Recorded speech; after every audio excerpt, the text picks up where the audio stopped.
देख रहे हैं द फुलझड़ी और मैं श्रुति। निजी कंपनियों व संस्थाओं को व्यावसायिक सेवा को आसान और सुरक्षित बनाने के लिए 5G स्पेक्ट्रम दिए जा सकते हैं। जी हाँ, कई निजी कंपनियों ने भारतीय दूरसंचार विनियामक प्राधिकरण यानी ट्राई व टेलीकॉम विभाग से इसका अनुरोध किया है और उनकी इस मांग पर गंभीरता से विचार किया जा रहा है। एयरलाइंस, पावर ग्रिड व अस्पताल के अलावा 2000 से 3000 कर्मचारी क्षमता वाली कंपनियों को 5G स्पेक्ट्रम का आवंटन किया जा सकता है।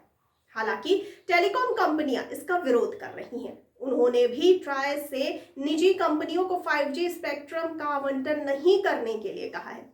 ब्रिटेन, ऑस्ट्रेलिया, जर्मनी, फिनलैंड जैसे देशों ने भी निजी उपयोग के लिए अलग से स्पेक्ट्रम देने का फैसला किया है। टाटा कम्युनिकेशंस और L&T जैसी कंपनियां निजी उपयोग के लिए 5G स्पेक्ट्रम दिए जाने के पक्ष में हैं। आपको ये बता दें कि सूत्रों के अनुसार आगामी अप्रैल से मई में 5G स्पेक्ट्रम की नीलामी शुरू हो सकती है। टेलीकॉम विभाग ने इस वर्ष 15 अगस्त यानी स्वतंत्रता दिवस के उपलक्ष्य पर देश में 5G सेवा की शुरुआत का लक्ष्य रखा है। और आइए अब जानते हैं कि निजी कंपनियों को निजी उपयोग के लिए 5G स्पेक्ट्रम देने के क्या फायदे हैं।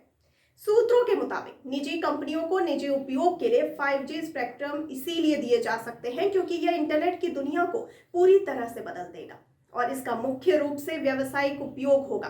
Computer science, AI, software development का काम करने वाली कंपनियों के साथ बड़े अस्पतालों को अपने लिए अलग से 5G स्पेक्ट्रम की जरूरत होगी। विशेषज्ञों के मुताबिक सिर्फ ऑपरेशन थिएटर में 5G का उपयोग हो और अस्पताल में बाकी जगह उससे नीचे का स्पेक्ट्रम तो ऑपरेशन में भी दिक्कत आ सकती है। ऐसे में पूरे परिसर में 5G होने से संबंधित प्रतिष्ठान सुरक्षित रहेंगे और उनके प्रदर्शन में सुधार होगा।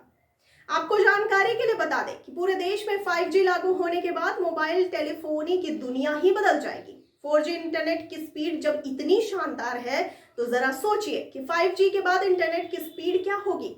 एक अनुमान के मुताबिक 5G की स्पीड 4G से 10 गुना ज्यादा है। माना जा रहा है कि 5G आने के बाद व्यवसाय खुद चलेंगे, ऑटोमेशन बढ़ जाएगा।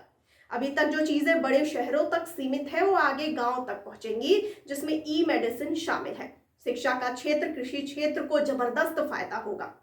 5G सेवा के लॉन्च होने से डिजिटल क्रांति को नया आयाम मिलेगा। वहीं इंटरनेट ऑफ थिंग्स और औद्योगिक IoT और रोबोटिक्स की तकनीक भी आगे बढ़ेगी।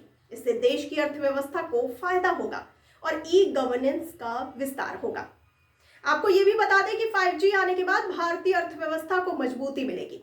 ई-कॉमर्स, स्वास्थ्य केंद्र, दुकानदार, स्कूल, कॉलेज और यहाँ तक कि किसान भी इसका भरपूर फायदा उठा पाएंगे।